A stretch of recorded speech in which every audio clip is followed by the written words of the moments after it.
Hello and welcome to another episode of the Secular Buddhism Podcast. This is episode number 120. I am your host, Noah Rochetta, and today I'm going to talk about unconditional joy.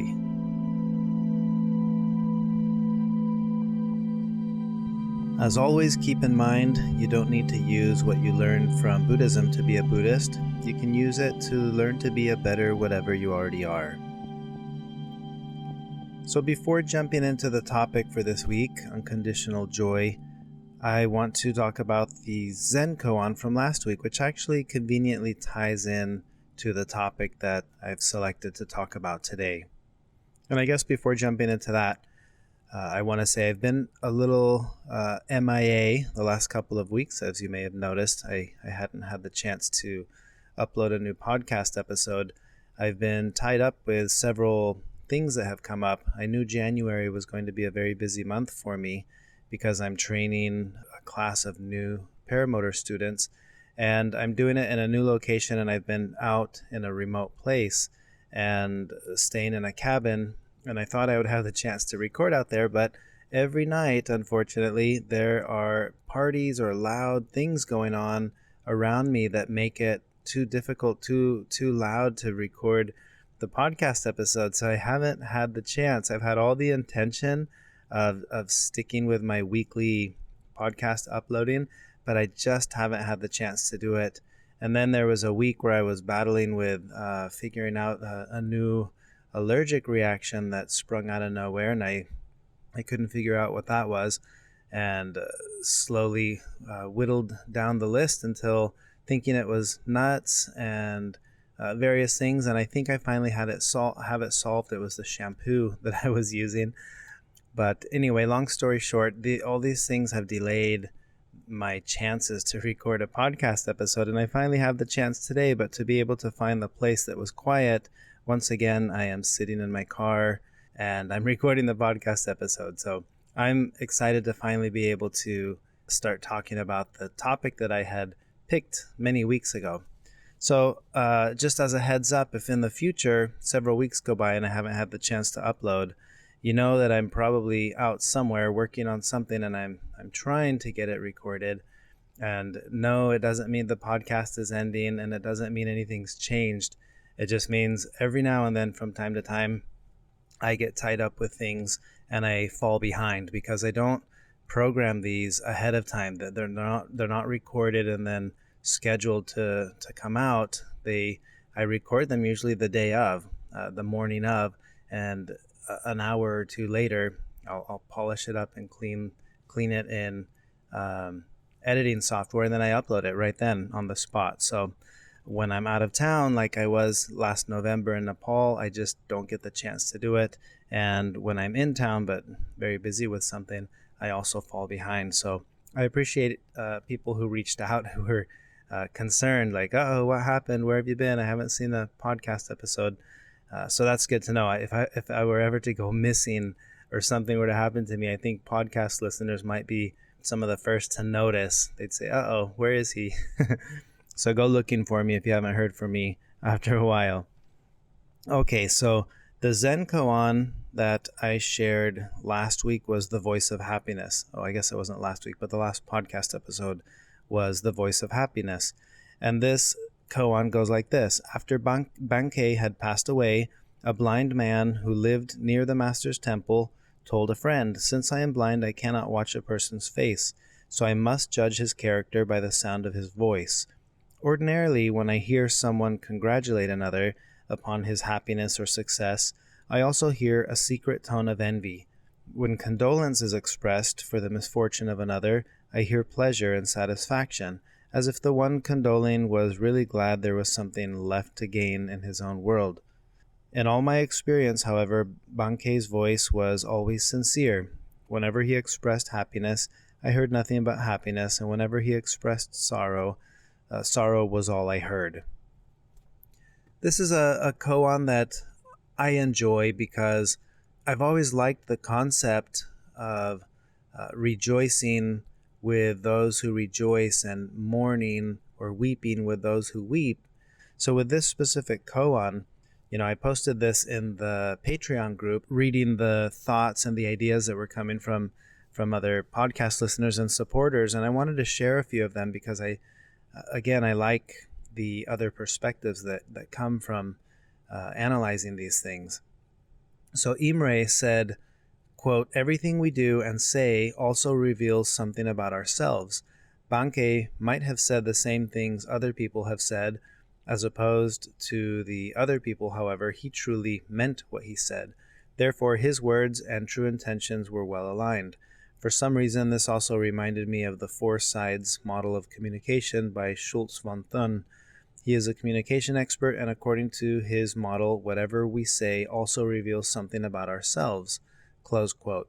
Uh, this is a fascinating thing for me, with Imre pointing out the concept that whatever we're saying reveals something about ourselves. I really like that when it comes to the introspective nature of Buddhism as a practice. Where you listen to or koan practice. You listen to a koan, or you start studying a Buddhist teaching, and the invitation is always to look inward, right? So I think that I would echo here what Imre was sharing, is that, well, what does this reveal about ourselves? Ryan in our group also said the following. He said, "After listening to this koan, it made me think that Bankei understood the interdependent nature of the universe. A misfortune for his neighbor was a misfortune for him. Likewise, a success for someone else was a success for him. Bankei seemed to not let his ego create a false mask of authenticity." I like that line of thought as well, the interdependent nature of things. I think it seems inevitable that someone who has a deep understanding of the interdependent nature of things would naturally feel inclined to rejoice when someone's rejoicing, to feel sorrow for someone who's feeling sorrow, and to have a sense of harmony, like I've talked about before, with regards to thoughts, words, and actions. So it's like I'm thinking this and I'm saying this, and those two things are aligned, and I'm doing this, right? What I'm thinking, saying, and doing, if those are all on the same page, then there's a lot of authenticity there. And sometimes what we're thinking and what we're saying don't match, or what we're thinking and what we're saying match, but what we're doing doesn't match. And I really like the introspective work of trying to analyze if all three of those are aligned for me when I'm saying something. And then Stefan from our group says, "I find it poetic that the blind man can actually see people for who they are better than those with sight."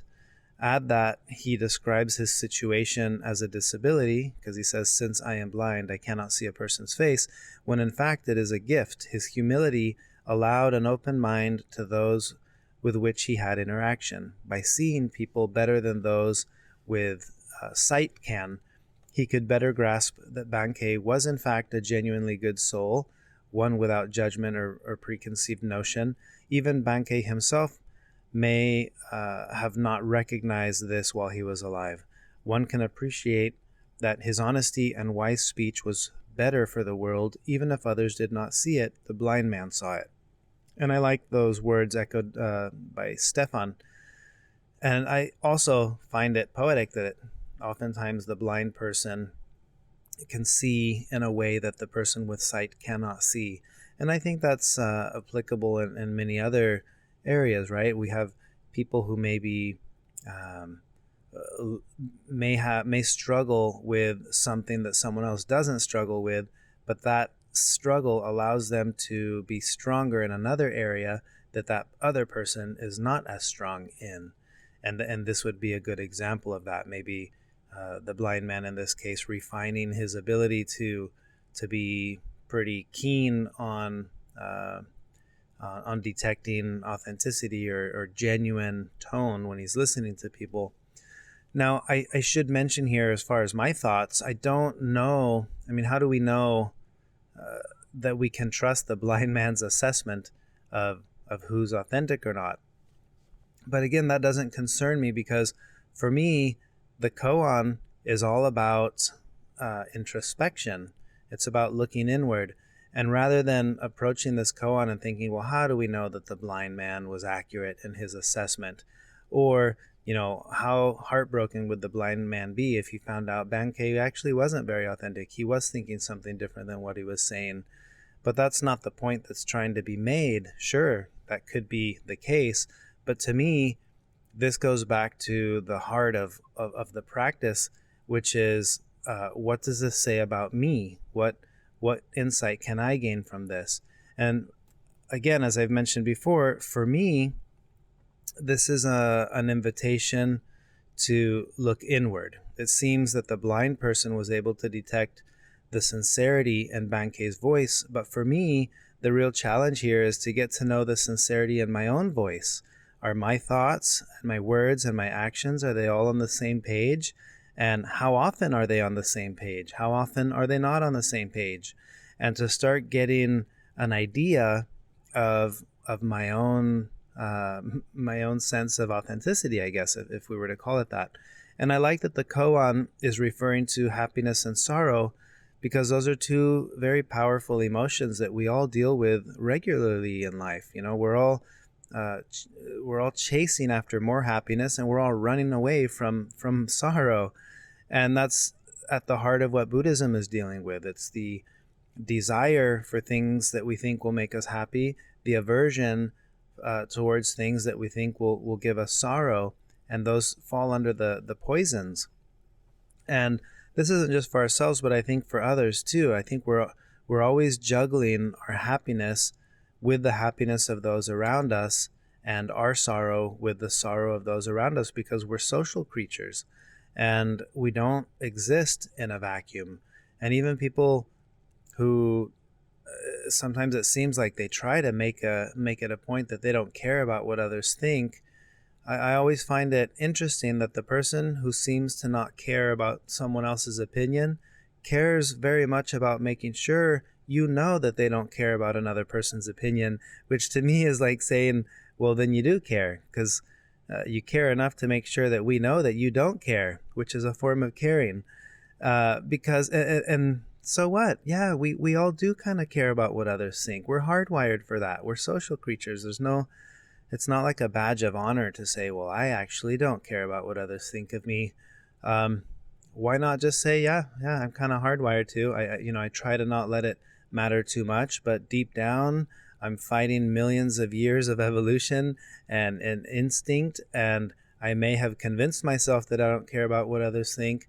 But if I really didn't, then why do I care so much about making sure that I don't care about what others think? Anyway, those are just some of my thoughts with regards to that.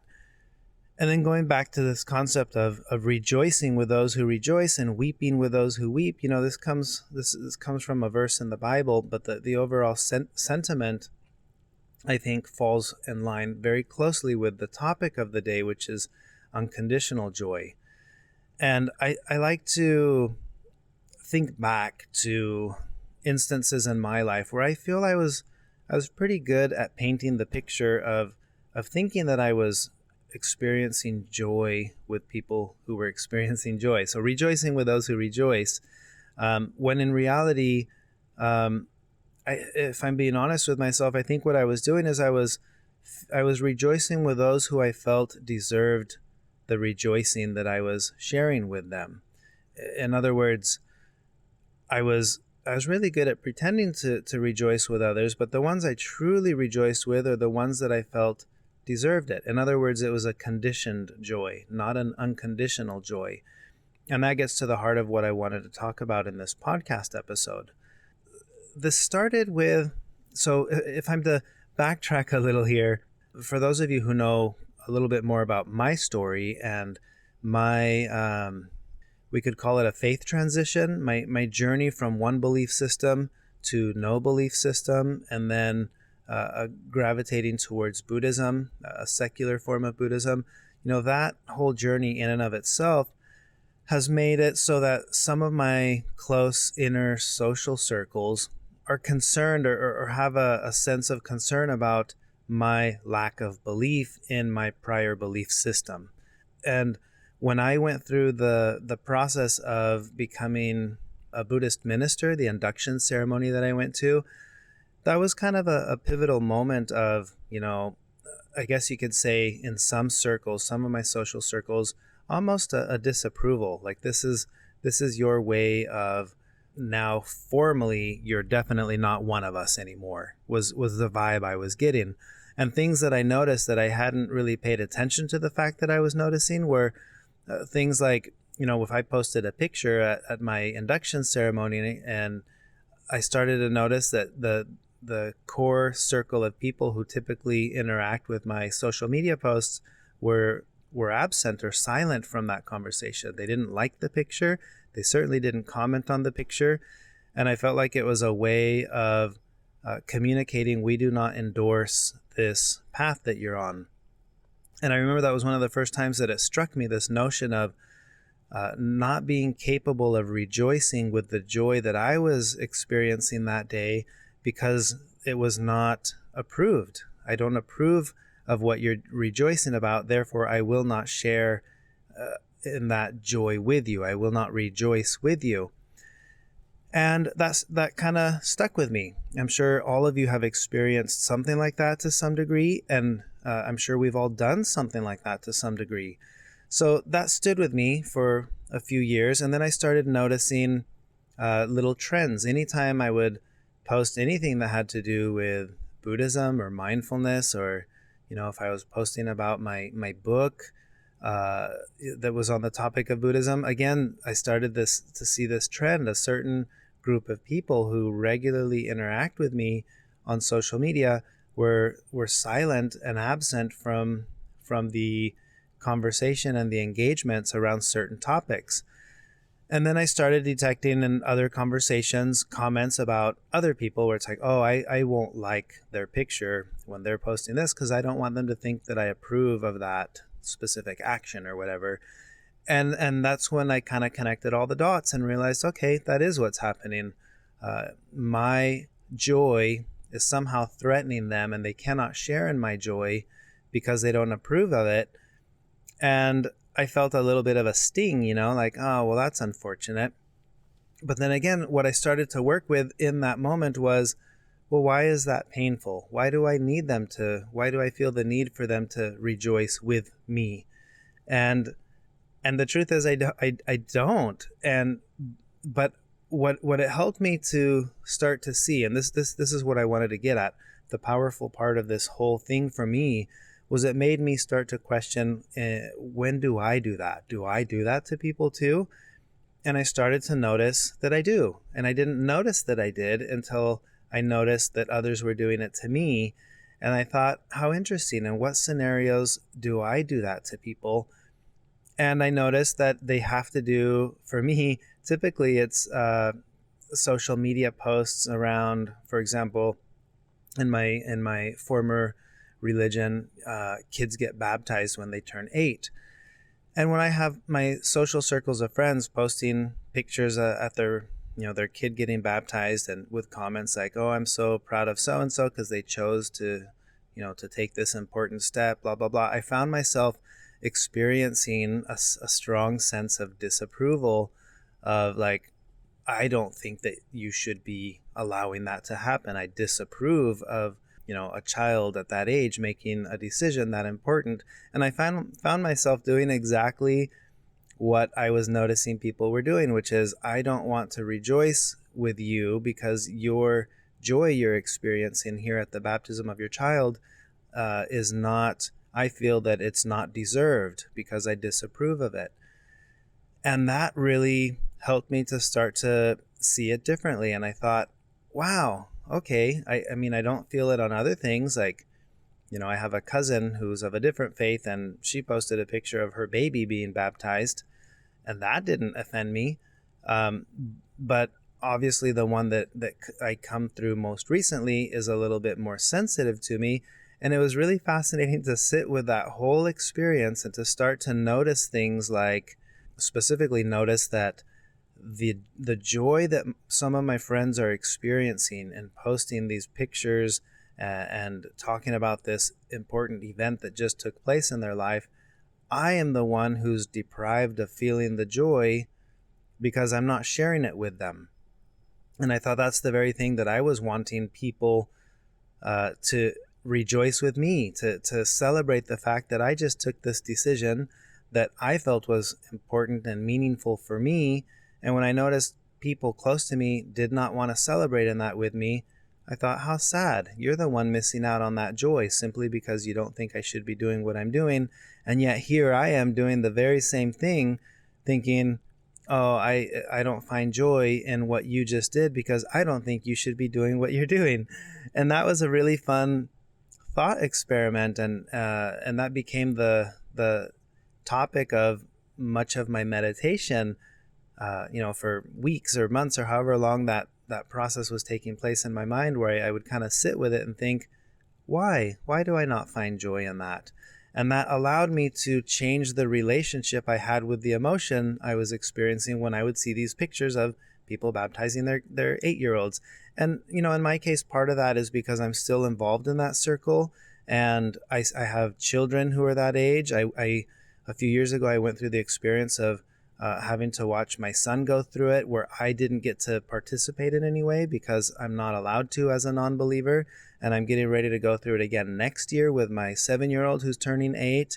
And so it's a topic of sensitivity for me. And I didn't realize how sensitive I was until I started going through this whole process of experiencing it backwards. And now it's made me more keen on it again moving forward, where I thought, I want to share that joy.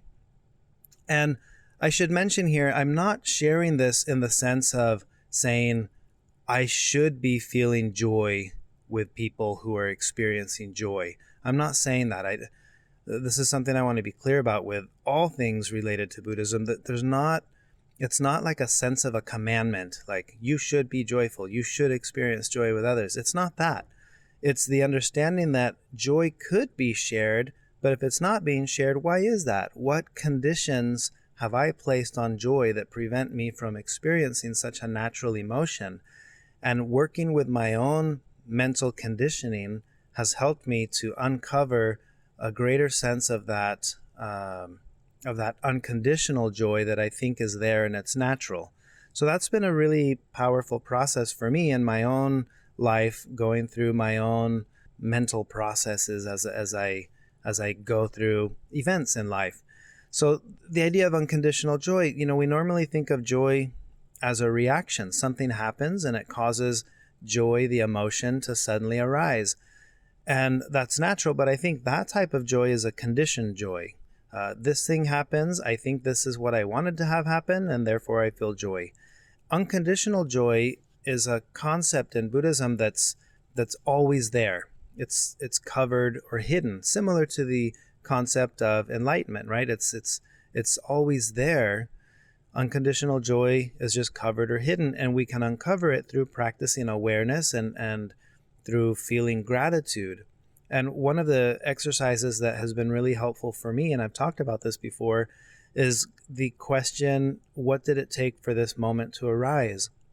And when I think about that, it immediately invokes two things: the sense of the interdependent nature of things. This is because that is. Well, what is that? And that is because of what other thing? When I do that in my mind, that prompts me, and it starts to uncover a form of joy that was there all along, but I was unaware of it. And finding unconditional joy seems to be rare and perhaps unnatural for some people, for most people maybe, but it can become natural if it's practiced in the same way that gratitude practice is something that you can practice. It can become the new habitual way of being because you're always thinking, what did it take for this moment to arise? So for me, this is all about introspection. And when I see a picture now of somebody who is at their child's baptism and they say, I say, this person is happy. They're very joyful for what just took place. And then I analyze, how do I feel about it? And if I think, well, I'm not feeling very happy for them, I ask myself, why? Why am I not happy? And then here's the crucial part. I think, what all did it take for this moment of happiness in their life to arise for them? And the moment I start doing that, there's a shift. I start thinking about the years of whether it's the ideas that have been shared from generation to generation, the beliefs that have been handed down, the personal struggles that people have gone through in their lives and endured, and their beliefs have helped prop them up through difficulties. It becomes this giant spider web of interdependent causes and conditions, many of which I can empathize with and I can identify with, and that changes that moment. And I think for this moment in time, for all the causes and conditions that allowed this moment to be what it is and the joy that they're feeling, I feel joyful about things too. And that becomes what connects me to the moment. I know what it is to feel joy about things that are meaningful for me.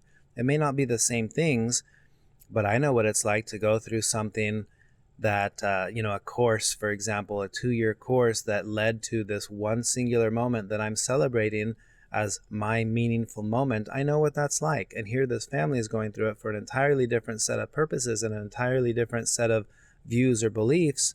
But I know what that feels like, to feel that joy. And that allowed me to start connecting with these posts in a much more authentic way, where I do feel a sense of joy, because it's the joy that I'm concerned about now, not so much the causes and conditions of the joy, or it may be the causes and conditions of the joy, not so much the singular event of the joy. So that has been a fun thing for me, and I can almost feel my smile starting to develop as I look through one of those posts or pictures that I previously would have been like, ugh, and now I look at it and think, what did it take for this moment to arise for them? And that, 5, 10, 15 seconds that it takes to entertain that thought and that question, I start to smile and think, oh, good for them. I'm glad that they're experiencing that. And then I remember what I've gone to in past episodes, what I call Pamela's formula, that says, I feel strongly about things too. They feel strongly about whatever it is they're going through, and I think I feel strongly about things too.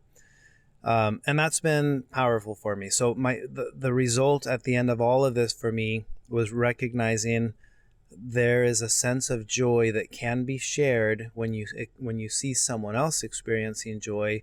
And when I'm not experiencing it, that's my own mental block, my own mental conditioning that's preventing me from accessing something that's natural and that arises there. And it's been fun to notice that it really has made a difference. And I'm starting to find a much greater sense of unconditional joy that arises more often than it used to. And it didn't change overnight, but I've worked on this for a long time, and it's been a fun shift that's slowly happened for me. And I think it can become natural if practiced. So again, introspection is the key here. And I like the idea that unconditional joy is an invitation to look inward and to start to understand more about myself and what concepts, ideas, or beliefs are covering up my ability to access that unconditional joy that I can feel, that I can share with someone else who is experiencing joy. And the flip side of this is applicable too, right? With sorrow. When someone's experiencing sorrow and you're like, oh yeah, I feel sorry too, but inside you're really like, no, actually I don't, because you had it coming or something like that.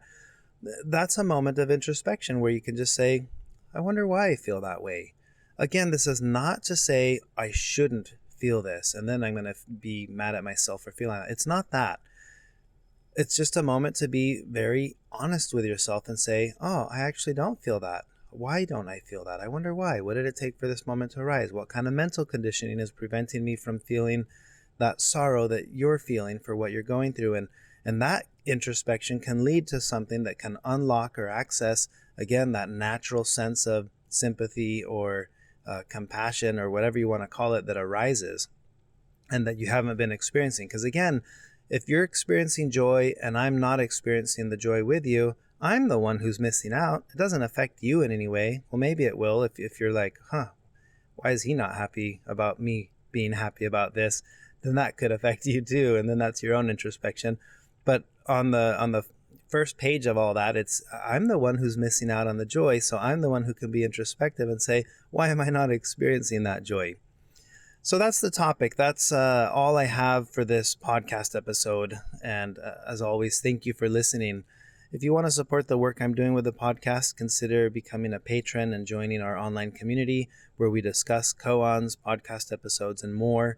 And you can learn more about the online community by visiting secularbuddhism.com. If you enjoyed this podcast episode, feel free to share it with others, write a review, give it a rating on iTunes. But that's all I have for now, and I look forward to recording another podcast episode soon. But before I go, here is the Zen koan I want to share with you for this week. This one is called Announcement. Tanzan wrote 60 postal cards on the last day of his life and asked an attendant to mail them. Then he passed away. The cards read, "I am departing from this world. This is my last announcement. Tanzan." And then the date, July 27th, 1892. That's all I have for this podcast episode. Thank you for listening. Until next time.